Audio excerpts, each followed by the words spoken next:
Hey everyone, imagine encountering someone who has taken an oath to serve and protect you, so you should be able to trust them. But instead, they hurt you. That's exactly what happened to Susana Morales in today's case.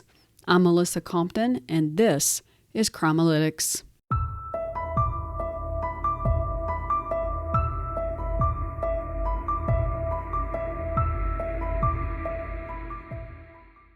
Susana Morales was born on June 24th of 2006 in Atlanta, Georgia, and she was the youngest of three daughters.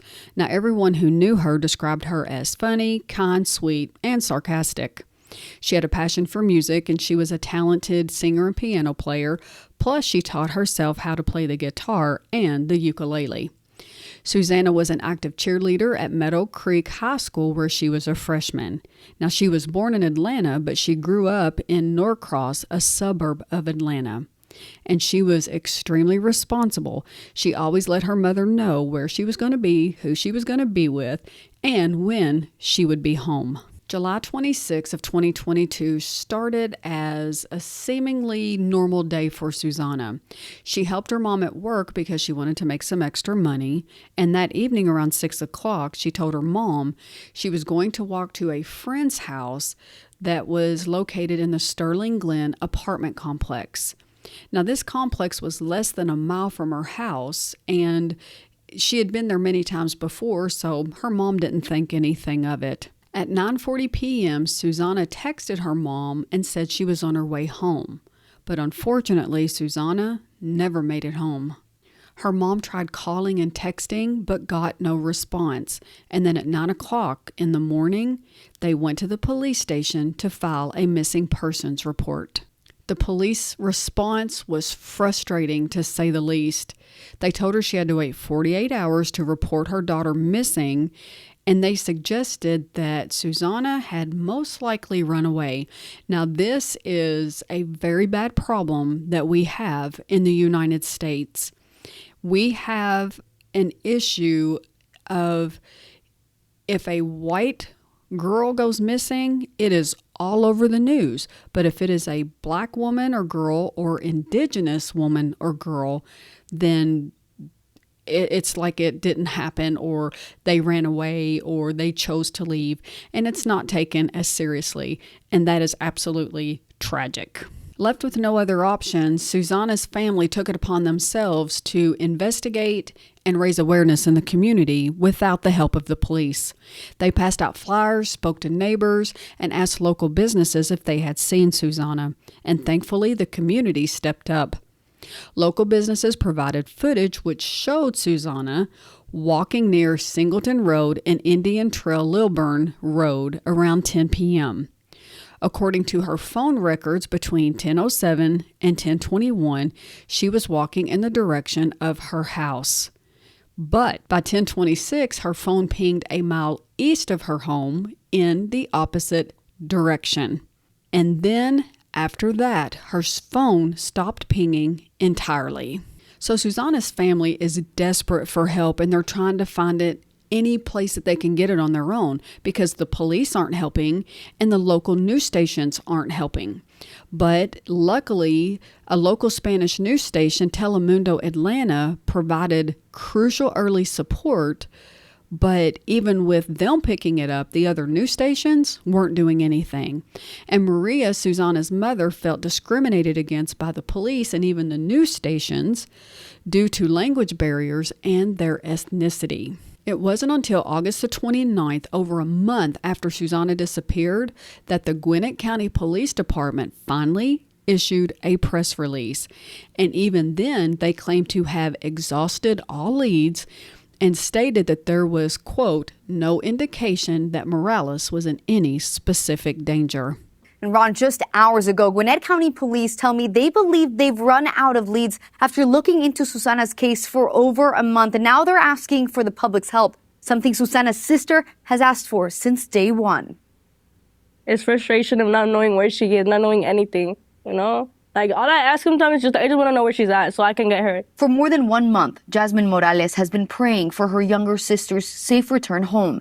This surveillance video captures the last moment 16-year-old Susana Morales was seen July 26th. She was walking home near Singleton Road and Indian Trail Lilburn Road after visiting a friend. Something happened in between the place that we got the camera footage from and our neighborhood, and that's like a minute apart. So something happened in that little minute, and we just haven't been able to figure out what happened. Gwinnett County Police initially considered Morales a runaway, but tell 11 Alive it has exhausted all leads and now needs the public's help. It adds that there's no indication the teen is being held against her will, but her sister thinks otherwise. So we know that she's not out there because she wants to be. She will never do that. I mean, it's been over a month. It would have been like, so she would have contacted like her boyfriend, my mom, me. And even after that news conference, the Morales family was still having to do everything on their own.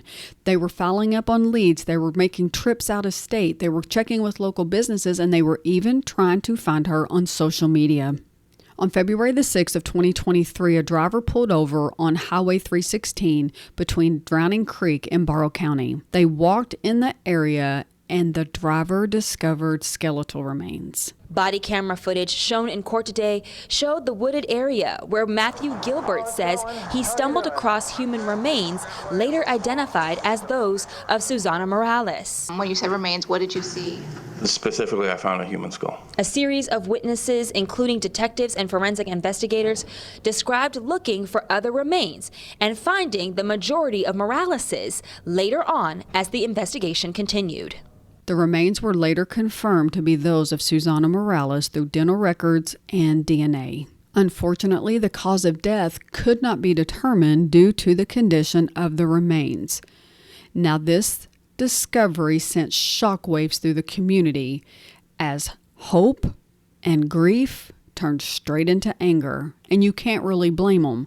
They have been saying she's missing and something's wrong, and the police are saying, well, we don't think she's in any immediate danger, and then all of a sudden they ask for her DNA and her dental records. That is absolutely insane. On February the 7th, investigators found a handgun near where Susana's body was found. The handgun found near Susana's remains belonged to Miles Bryant, a 22-year-old police officer, someone who took an oath to serve and protect and to not harm anyone, and his gun is found at the scene. He had reported his gun stolen on July 27th of 2022, the same day Susana's family reported her missing. And he also lived at the Sterling Glen apartment complex where Susana was last seen. Hello? County Police, hello. Hey, how you doing? Hey, can I get an officer? I should have called a non-emergency. I'm sorry. Can I get an officer just to do an inter and auto report, please? To do a what report? Inter and auto. Okay, what's the address?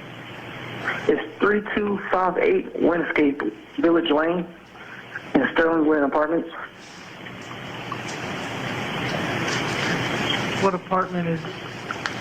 It's E, but I'll be standing outside. And your name, please, sir? Miles. What's your last name, Miles? Bryant.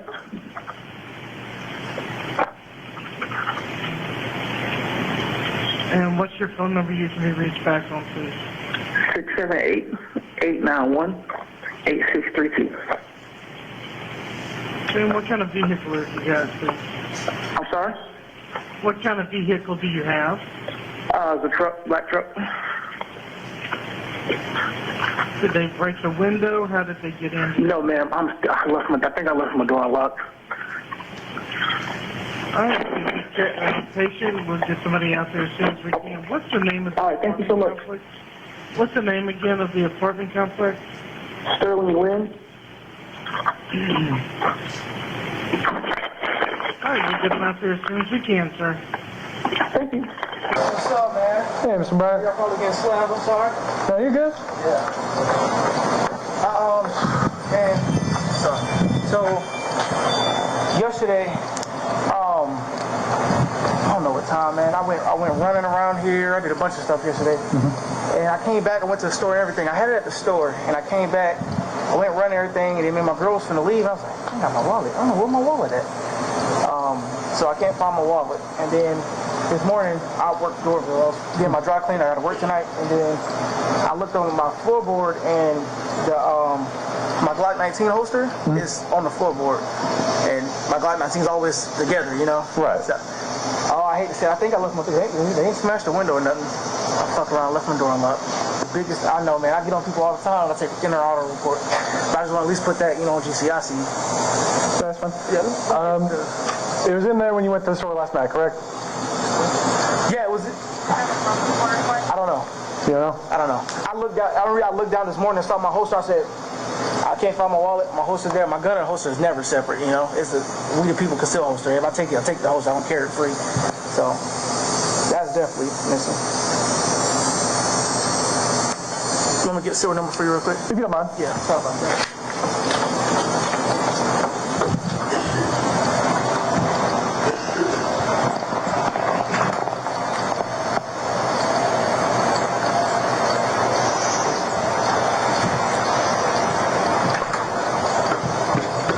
And if you run my tag, I'm the registered owner. I don't have my wallet, so I have my ID on it. No, that's fine. Do you think your wallet was in the truck as well, or? I think so, because I didn't. The pants I had on yesterday, I took it in the house, looked through all the grocery bags. I only went in the house, and I came out here and I ran around in there. But I'm the courtesy officer here.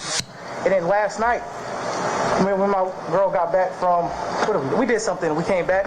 I drove around a little bit, and I needed to do patrol anyway. I drove around a little bit, see if I could find it. I didn't see it. It was dark anyway, but. Okay. Either way, I'll list it in the truck just to say it's on our report. Yeah. I don't really care about the detective stuff like that. I just want to get on GCIC at least. Some person get caught on the side of the road with it. No, I got you. Yeah. Y'all getting slammed? Honestly, no, not really. West side moving, boy. My lieutenant in the guard is Soto. Lieutenant Soto. She works with y'all on one side. I think she works night. And everything's just standing on the jet file? Yeah, standard. I got a TLR, I think 7. The little small light on it. Small light out? Yeah. That's it though, jet. No red dot, nothing like that. I don't really care. I have 1,000 guns in there, but that's fine. No markings, gradings, nothing changed, no back plate? No, nothing sexy. Nothing sexy. No, I understand that. Yeah. And then wallet, anything special about a wallet?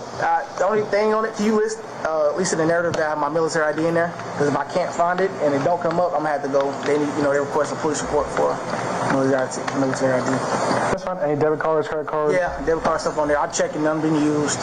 I've been using my Apple Pay, but none been used. How many debit cards? I got Navy Federal debit card, Navy Federal credit card, and Chase debit card.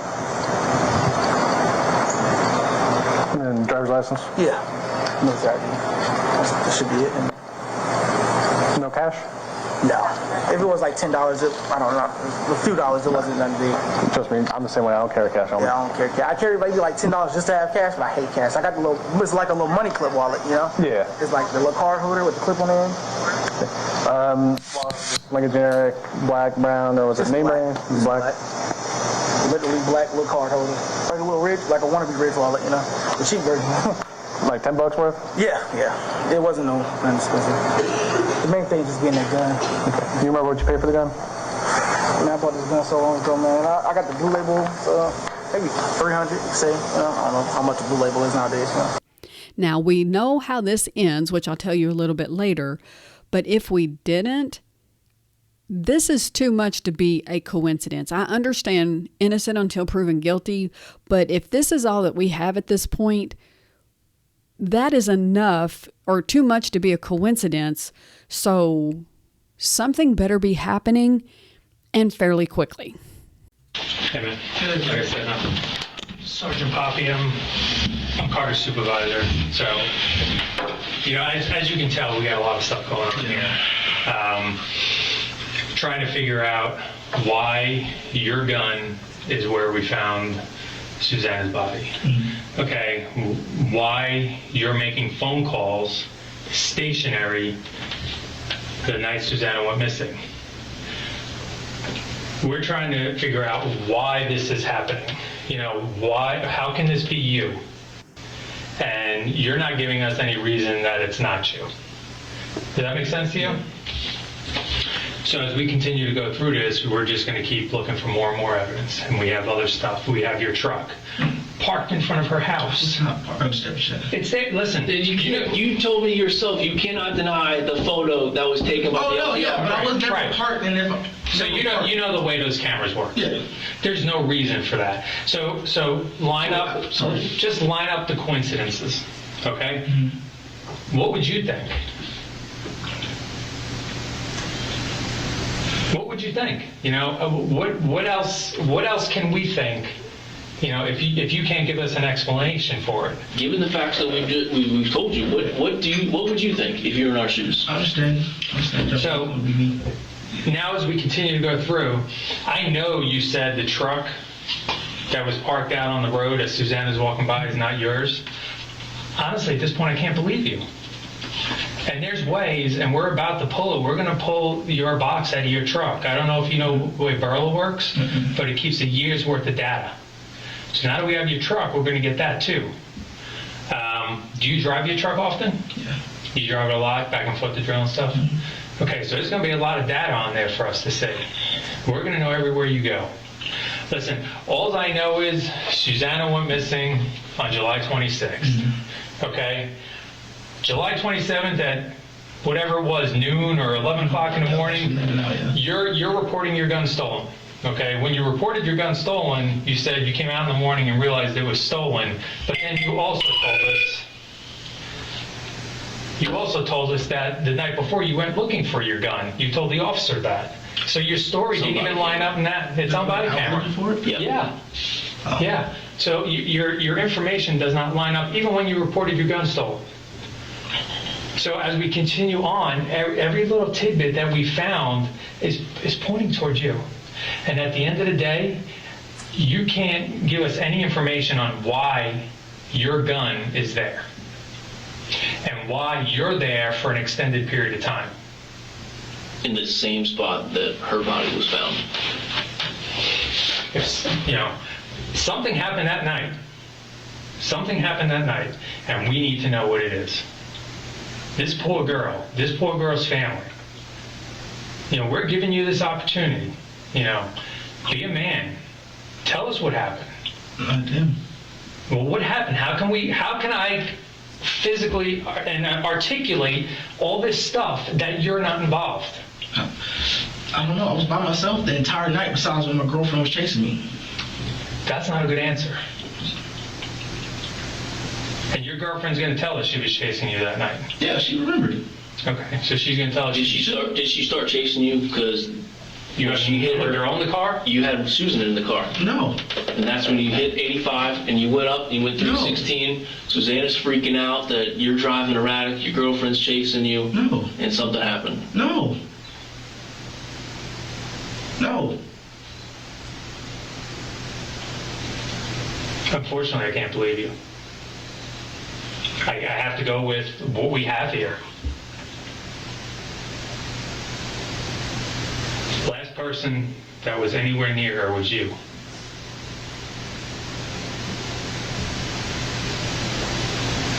And I don't know how any other way to not say it's you. You know, we've pulled up all your stuff and we've done our research.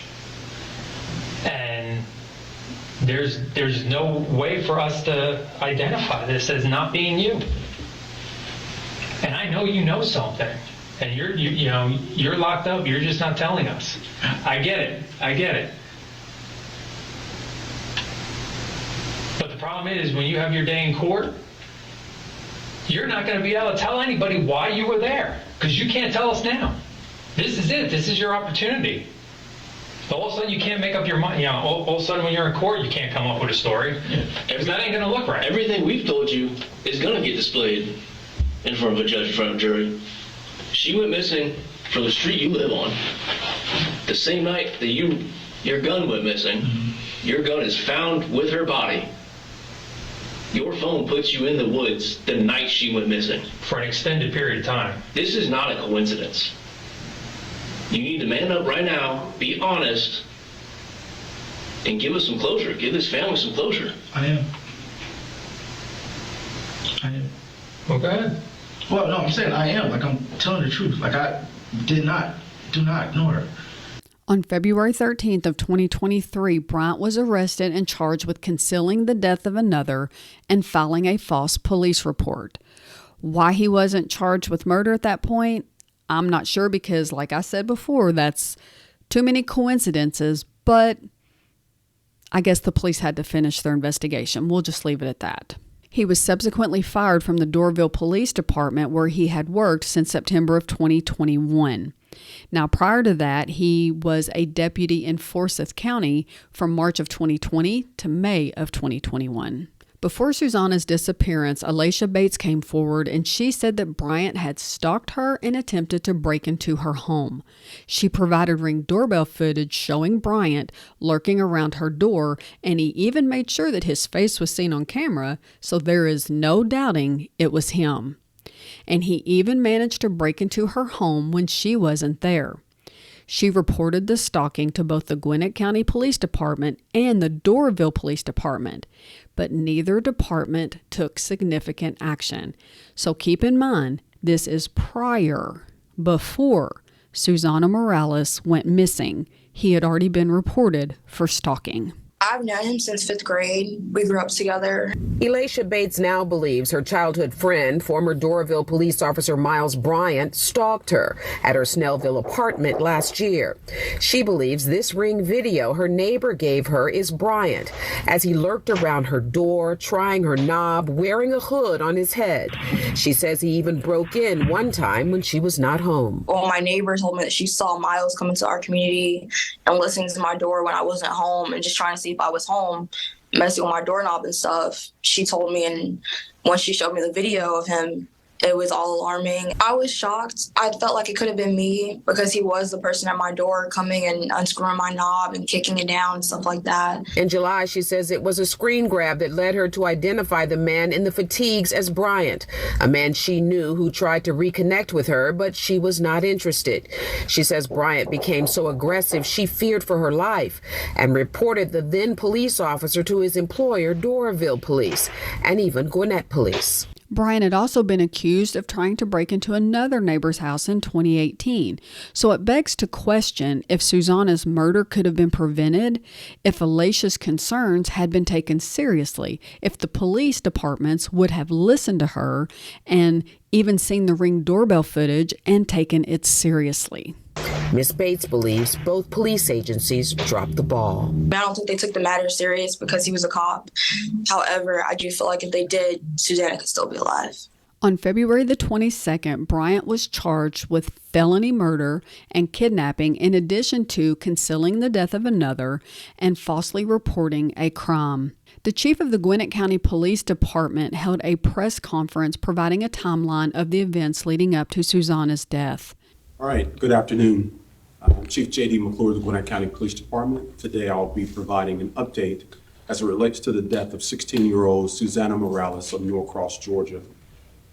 Before I begin, I'd like to extend my condolences to the family, friends, and former classmates of Susana on behalf of the Gwinnett County Police Department. Additionally, I will take you through a brief timeline of events and then provide for you an update as to where we are today.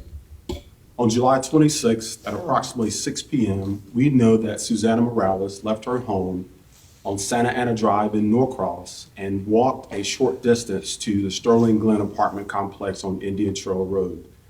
There, she met with her friend for about 4 hours, and at about 10 o'clock, she began her trek back to her house. We know that between 10 and 10:30 p.m., Susana had an interaction with an individual and ultimately was not seen or heard from again. This case was immediately assigned to our Criminal Investigations Division, who worked diligently on this case and followed up on a number of leads and tips. However, those leads and tips did not come to fruition. We know that on February the 6th, a citizen who was walking in the area of Drowning Creek Road and Highway 316 happened upon skeletal remains. The Gwinnett County Police Department sealed that crime scene. The Gwinnett County Medical Examiner took custody of those remains, and they were positively identified as having belonged to Susana Morales. The following morning, February 7th, we brought out a large contingency of police personnel and conducted a methodical and meticulous search known as a grid search. And during that search, we located a firearm that had been reported stolen on July 27th. This is the same day that Susana was reported missing. That firearm we traced back to a 22-year-old former Dorville police officer named Miles Bryant. Bryant then became a person of interest in our case. We continue investigating, and on February 13th, we secured warrants for concealing the death of another. Since that time, our criminal investigators have been working this case continuously, and we have reached a threshold to where these charges have now been upgraded to felony murder and kidnapping charges. I would like to thank the Gwinnett County District Attorney's Office for their assistance, along with the Dorville Police Department. And even though they found a gun near her, they said they do not believe that it was the cause of death. But as we said earlier, they couldn't really tell what the cause of death was due to the decomposition of the body. So if it was so decomposed that you couldn't tell what it was, how can you rule out that the gun wasn't her cause of death? And that's something we may never know what their reasoning or rationale is that made them make that decision. Police go on to say that they do not believe there was any prior connection between Susana and Bryant, even though he lived and worked as a security guard at the apartment complex where she went to visit her friends. Now, after his arrest, Bryant repeatedly tried to get out on bond, but it was continuously denied because everyone knew he was a threat to the general public, so there was no way that was happening. He also had a burglary charge added in relation to Alicia Bates' case. Now, during this time, the Morales family continued to demand justice and accountability.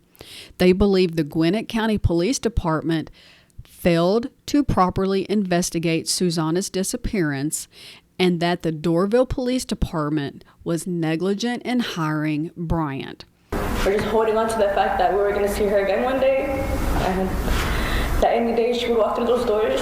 For Susana Morales' older sister, Jasmine, there's still a lot of raw emotion. It's been more than 7 months since 16-year-old Susana vanished, and just about a month since her remains were found. No amount of money, no amount of justice will ever bring her back to us. What we can do is try and make sure that this doesn't happen to anybody else again, and that's why we're here today. Susana's family gathered Thursday to share their concerns about the case, to demand justice and push for changes to missing person investigations. She's never done anything to anyone. We do not want the person responsible for this to be free. We want them to receive justice, and we do not want them to receive bail. During a news conference Thursday morning, the family said they want to make sure Susana's death changes something to protect others in the future by changing policies and police hiring practices. We want to make sure that her death means something and it changes something in this world. So let's talk about that for a second. We already know, as we discussed earlier, there is a huge problem in this country of police departments, news outlets, whoever, covering and taking very seriously white people's disappearances, but not those of color and indigenous. So, yes, I agree with them. And also that Bryant had a history and had been reported for stalking and other issues that he was having, but yet they hired him anyway. So I can see where the family's coming from, and if it was me, I would be doing the same thing that they are. On the 1-year anniversary of Susana's disappearance, her family gathered at her grave to remember her. They came here today with flowers, but at the same time, they were crying out for justice. They miss Susana very much. Her mother and sister were among the group who laid flowers on the grave today. They say bringing flowers gave them a sense of peace, but they are also seeking justice. There were multiple indications that this individual presented a danger There was a previous allegation of stalking, prior acts of acting inappropriate towards other young women by Miles Bryant. City of Doraville was put on notice of these issues and did an internal investigation, but took no corrective actions. In January of 2024, yet another charge was added to Bryant. He now faced 5 charges: malice murder, felony murder, kidnapping, false report of a crime, and attempted rape. The trial was initially supposed to start in early June, but it was postponed for just a little bit due to the added charges.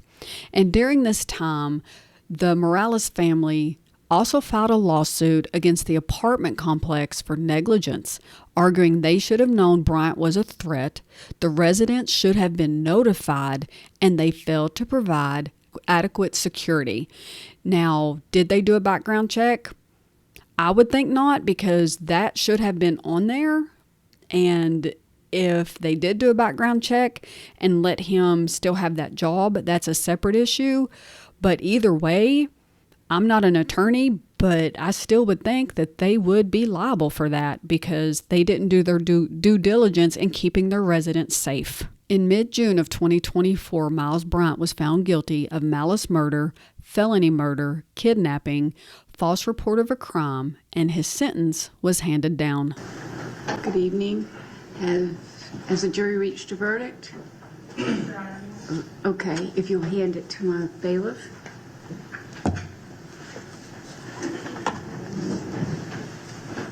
Thank you.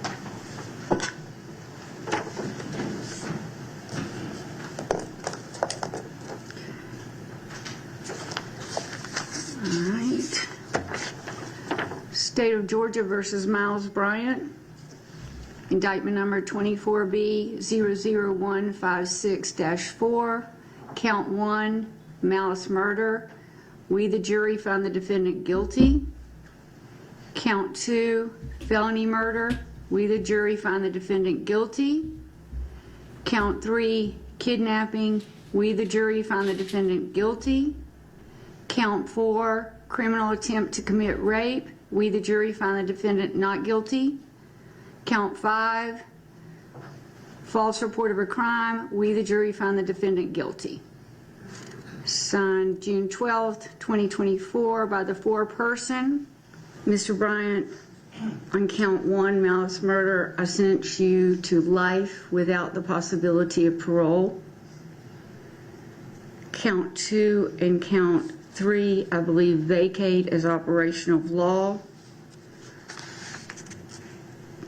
Count 5, I sentence you to 12 months, which is the maximum I can, consecutive to your life without the possibility of parole.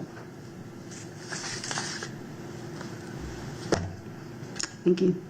The case of Susana Morales is heartbreaking and a tragic reminder of how many failures exist in our justice system.